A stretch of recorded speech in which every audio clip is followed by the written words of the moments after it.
Assalamualaikum warahmatullahi wabarakatuh. Selamat pagi anak-anak, selamat beraktivitas kembali tentunya masih dengan pembelajaran IPA pada hari ini. Semoga kalian semua sehat selalu, tetap semangat sehingga bisa mengikuti pembelajaran hari ini sampai selesai nanti. Anak-anakku sekalian, pada materi genetika kita mengenal adanya hukum Mendel 1 dan hukum Mendel 2. Bagaimanakah bunyinya hukum Mendel 1 dan 2? Simak tayangan berikut ini. Hukum Mendel 1 disebut juga hukum segregasi, the law of segregation, di mana setiap pasangan alel pada suatu genotip atau gen untuk satu karakter terwariskan bersegregasi atau memisah selama pembentukan gamet dan akhirnya berada dalam gamet-gamet yang berbeda. Hal ini tentunya tampak jelas pada persilangan monohibrid atau persilangan dengan satu sifat beda. Hukum Mendel 2 berbunyi atau disebut juga hukum pemilahan bebas, the law of independent assortment, bahwasanya setiap pasangan alel pada suatu gen atau genotip bersegregasi secara bebas terhadap pasangan alel-alel lain selama pembentukan gamet atau sel kelamin, dan selanjutnya akan terjadi pengelompokan yang bukan alelnya. Hal ini tampak jelas sekali pada persilangan dihibrid atau persilangan dengan dua sifat beda. Sampailah kita pada istilah-istilah apa saja yang wajib kita kenal sehingga nanti memudahkan kita dalam mempelajari materi genetika atau pewarisan sifat. Yang pertama adalah gen. Kita tahu tadi sudah di awal kita bahas bahwasanya gen merupakan materi pembawa sifat makhluk hidup. Dikodekan menjadi genotip. Selanjutnya ada yang namanya gamet atau sel kelamin. Bisa pria, bisa wanita, pada makhluk hidup, sel kelamin jantan, sel kelamin betina. Tadi disimbolkan dengan X dan Y untuk laki-laki, X untuk wanita. Selanjutnya ada parental atau induk, disimbolkan dengan P, induk atau orang tua. Kemudian ada alel atau pasangan gen. Jadi gen tadi berpasangan. A besar, A kecil, bisa B besar, B besar, B besar, B kecil. Itu semua disebut dengan alel atau pasangan gen. Kemudian ada istilah yang disebut dengan filial atau F. Filial adalah keturunan atau anak. Ada sifat dominan, ada sifat resesif.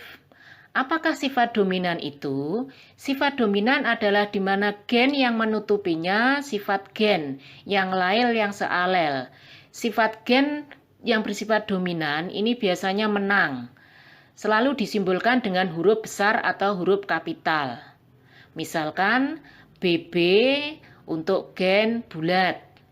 BBMM ini untuk bersifat gen yang memiliki dua sifat. Misalkan bulat, merah, dominan semuanya. Jadi ditulis dengan B besar, B besar, M besar, M besar.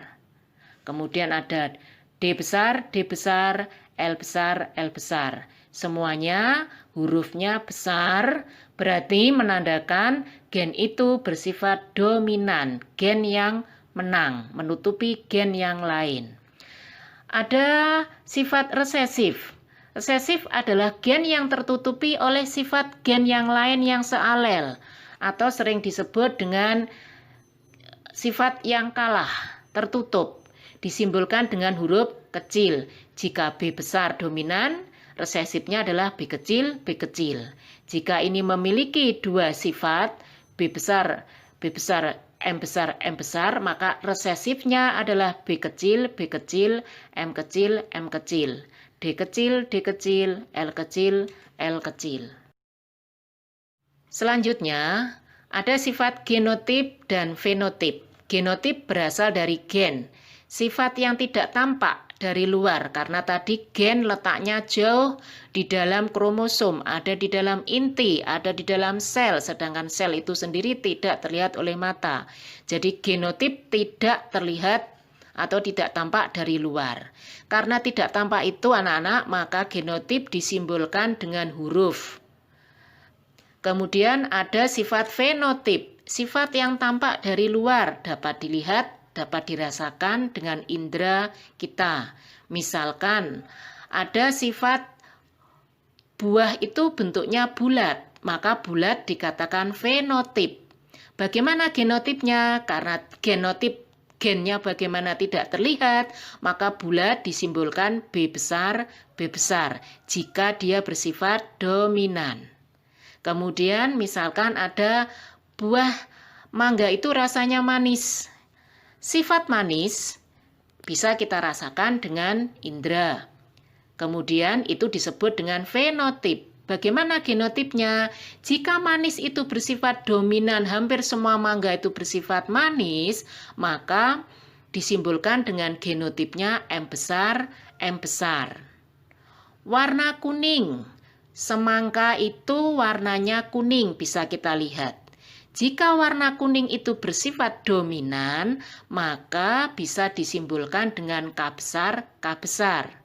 Tapi jika semangka kuning resesif atau sifat yang tertutup oleh gen dominan, yang menang misalkan dominan adalah merah, maka merah disimbolkan dengan M besar, kuning ditulis dengan M kecil. Itulah hubungannya antara genotip dengan fenotip.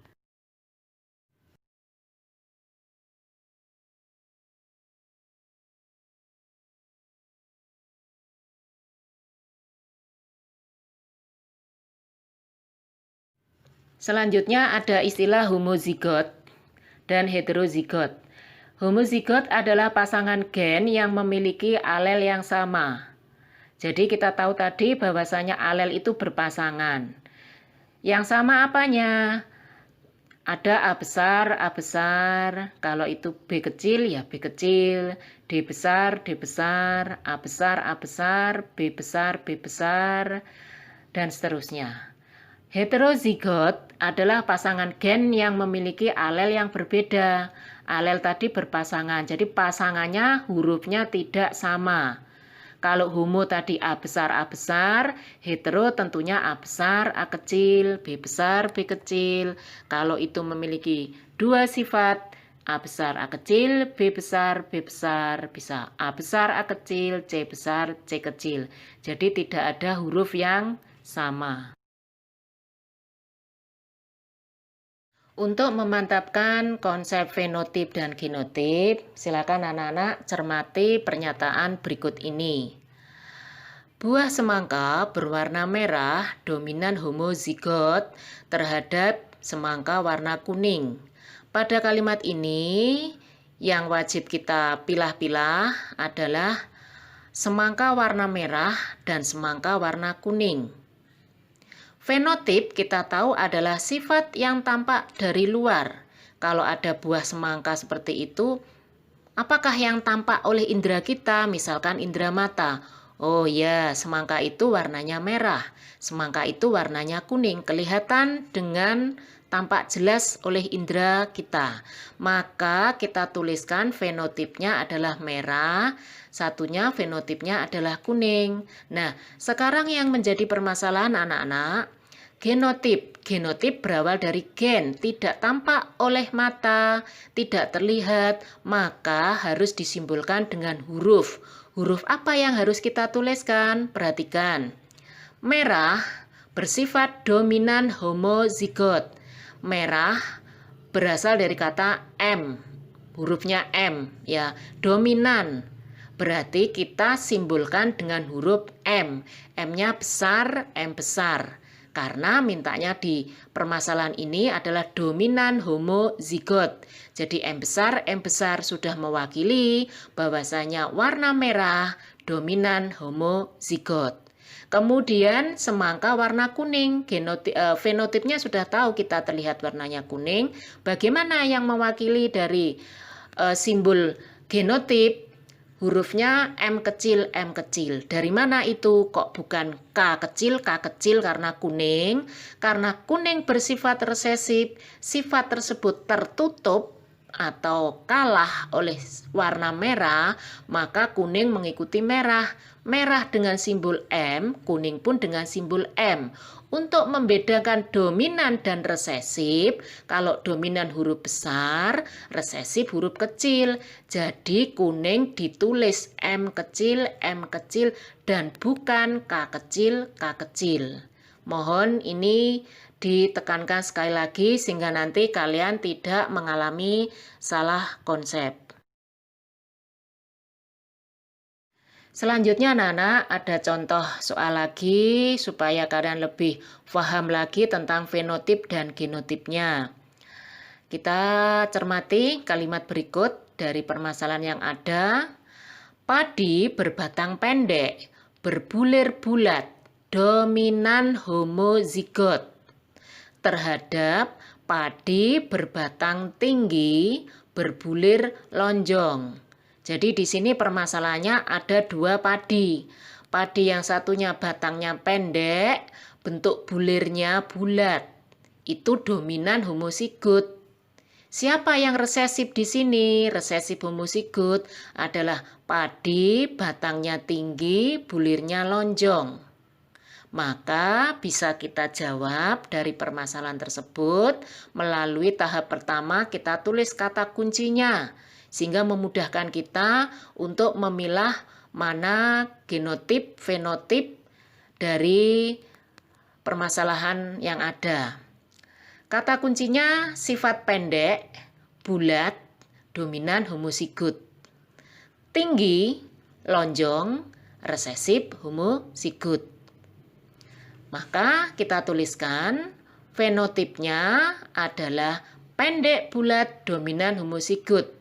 Fenotip adalah sifat yang tampak dari luar. Bisa kita lihat padi itu batangnya pendek, terlihat oleh mata kita kan. Kemudian bulirnya bentuknya bulat. Nah, bagaimanakah fenotipnya?